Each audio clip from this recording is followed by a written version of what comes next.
Here, and if you want me to say hi to you, please say hi. My name is Chad Allen. I'm 41 years old. I have a beautiful daughter and a beautiful wife who happens to have a birthday tomorrow. Happy birthday, my Palanga. Uh, you're amazing in every single way. So that means that tomorrow will not be a live call at all because it's celebration time. Woohoo!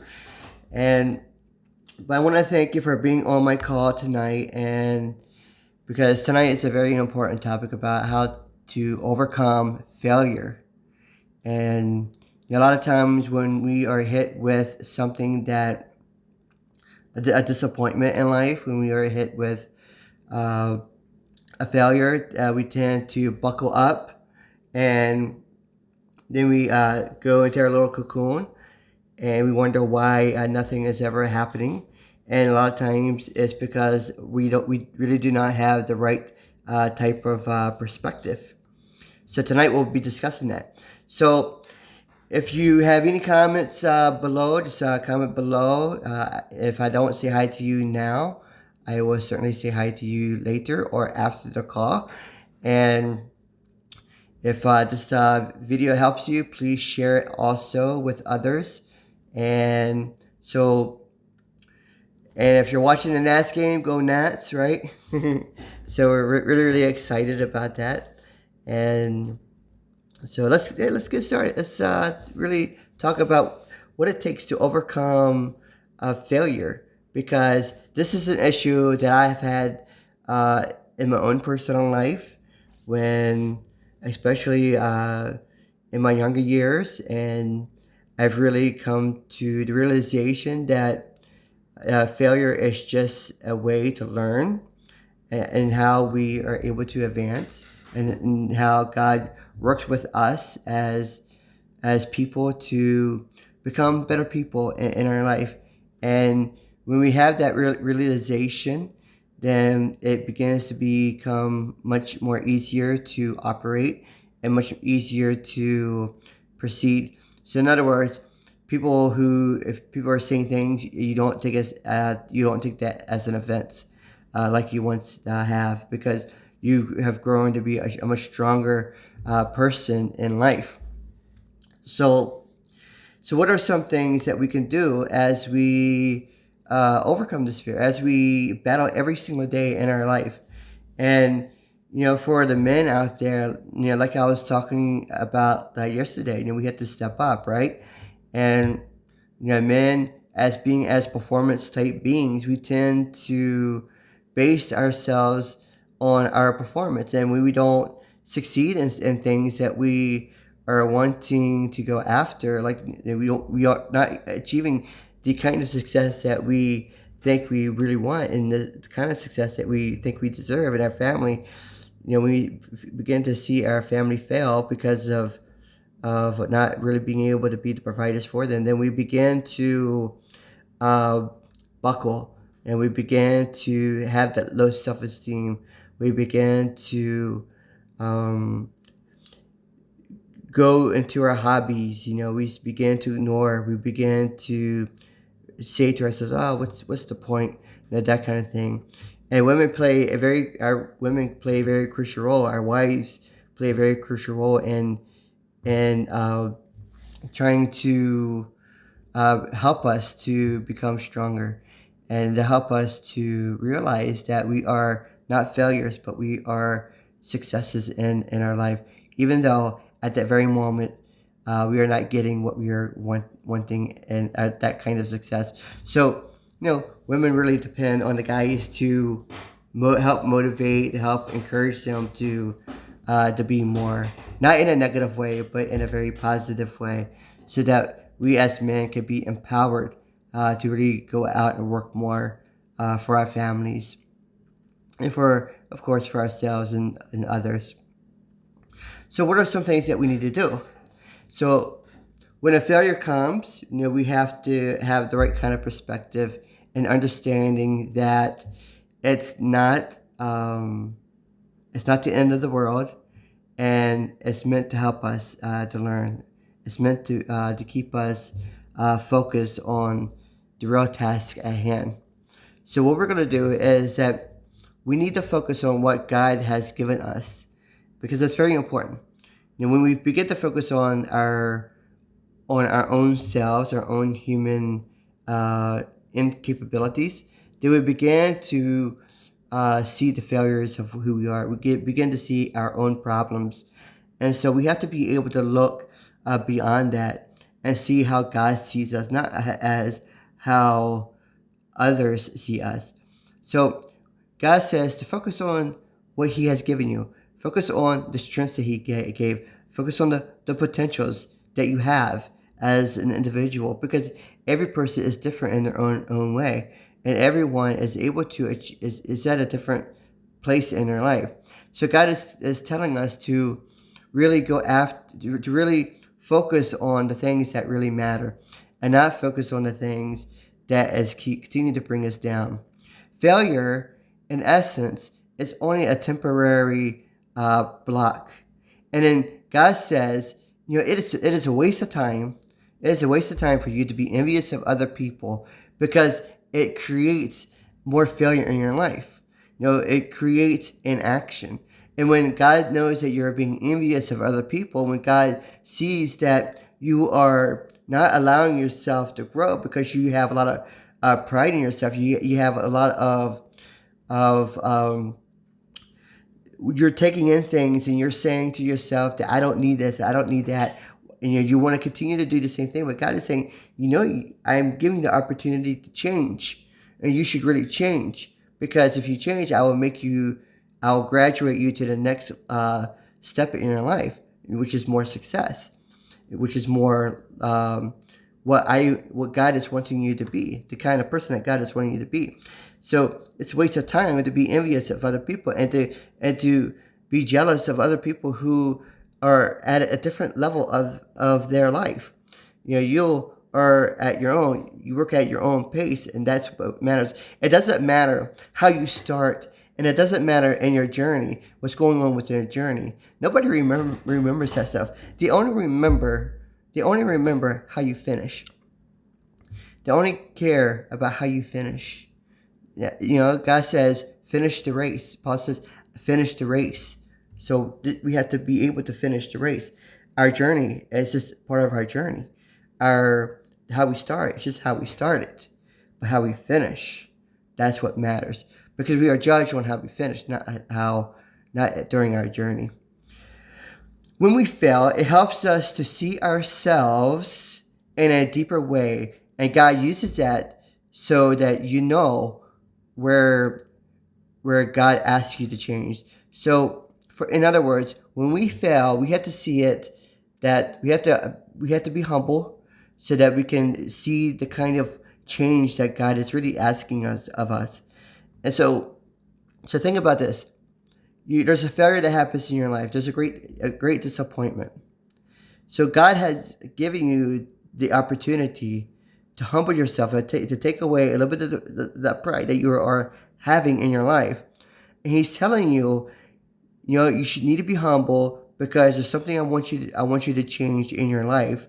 Because when you change, then you'll be able to go to the next, right?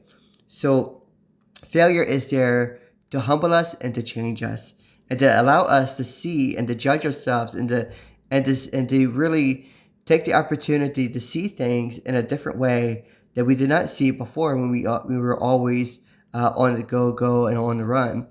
So God gives us many chances, right? God gives many chances. He's not a God of second chances. He's a God of many chances. Remember, when Jesus said, I will forgive you 77 times, right? So when He says, I will forgive you 77 times, He's talking about infinity. So God gives you infinity chances. He gives you many, many chances to overcome what you're overcoming. But if you continue to refuse to be humbled and to look at yourself, to see where you need to change, and begin to implement that change, then you will continue to have that exact same issue.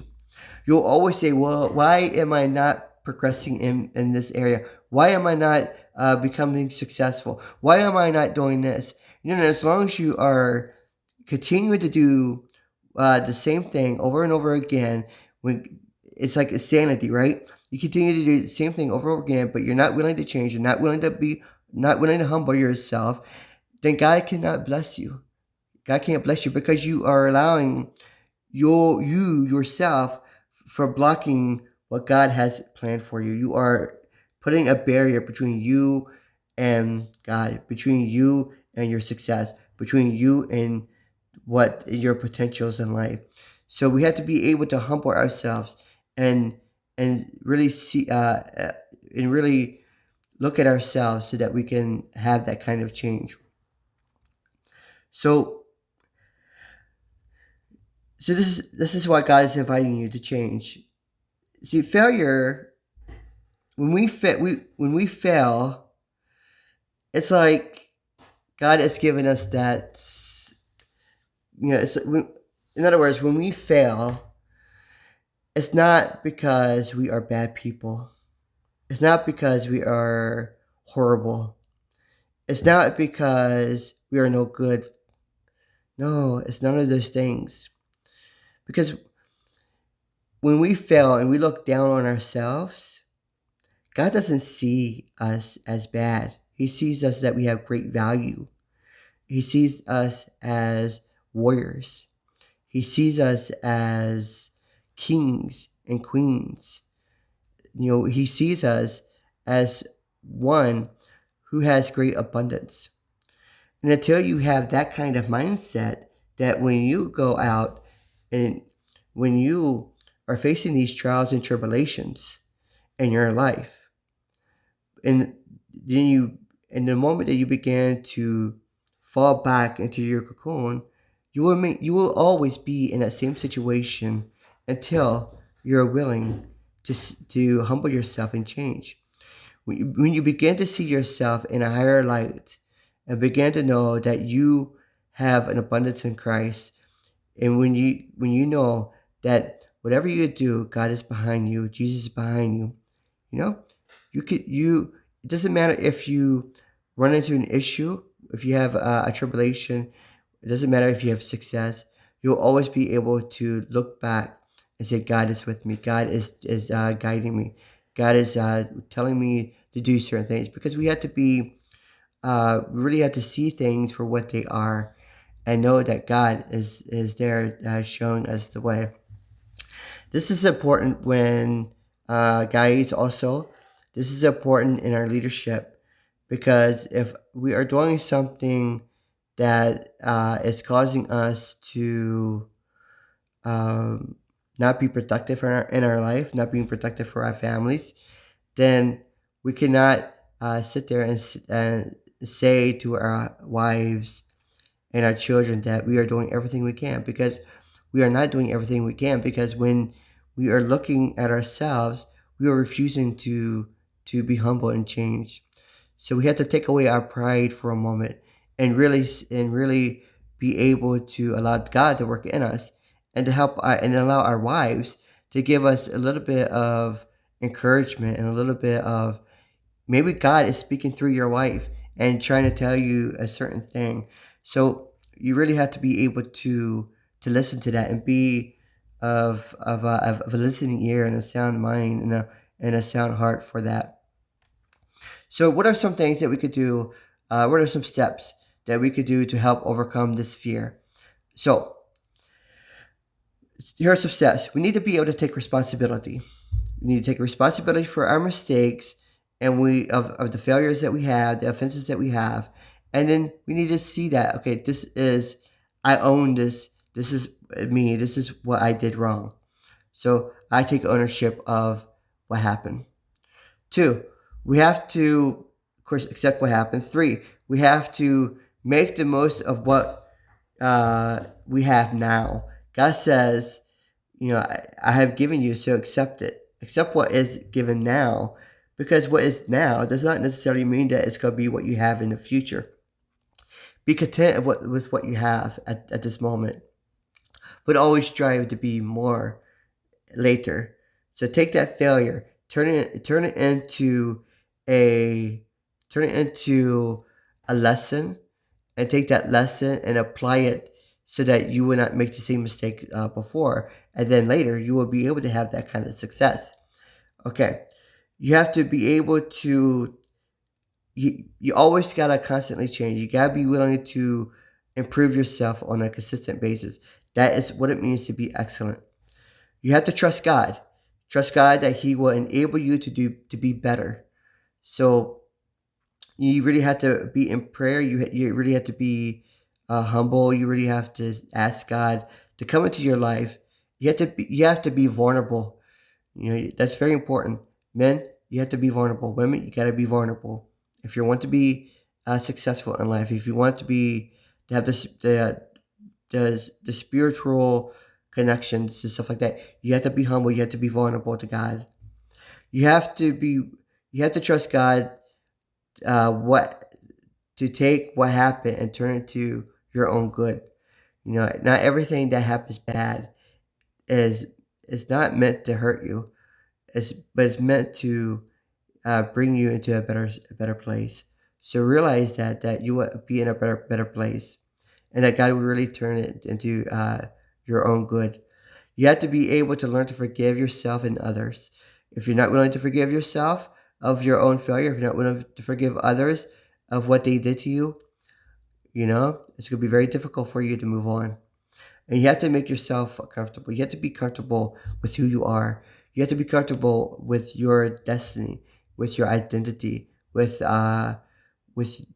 your how you see yourself, what you're gonna do, how you're gonna do it. Those kind of things. You have to be willing to look at yourself and say, "Yes, this is who I am. I am a man of God, a man of integrity." So a woman of honor. See, those are things that you really have to really see yourself.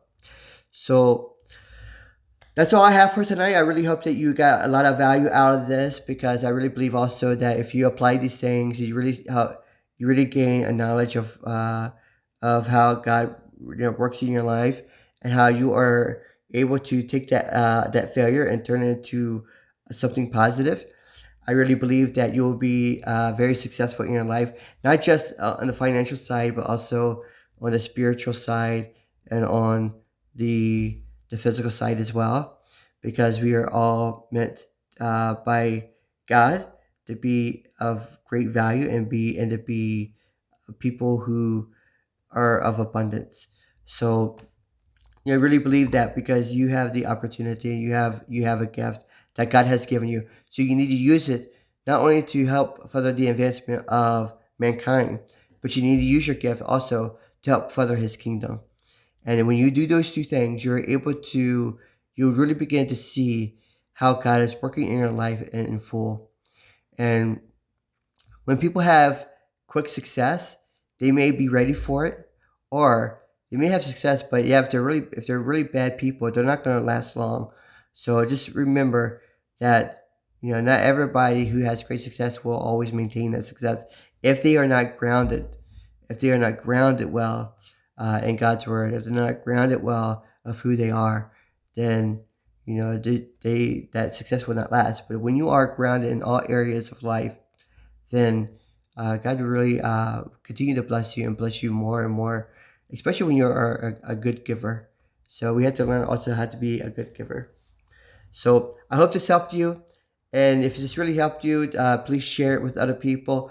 You can visit my blog page. My live calls are on my blog page as well, chadallen.pro. You can visit my YouTube page. You can visit my Periscope and Twitter, Chad Allen page. And also, if you want to know more about what I do as a business, please message me or PM me, and I will get back with you on what I do as a business. And also, I will not have a call tomorrow, Wednesday, October 16th, because it's my wife's birthday. So we'll be spending time together on that. So it's her special day. So I will focus on her. And I thank you for all that you do, and I thank you for your time. I hope you have a great evening and a great day tomorrow. Take care.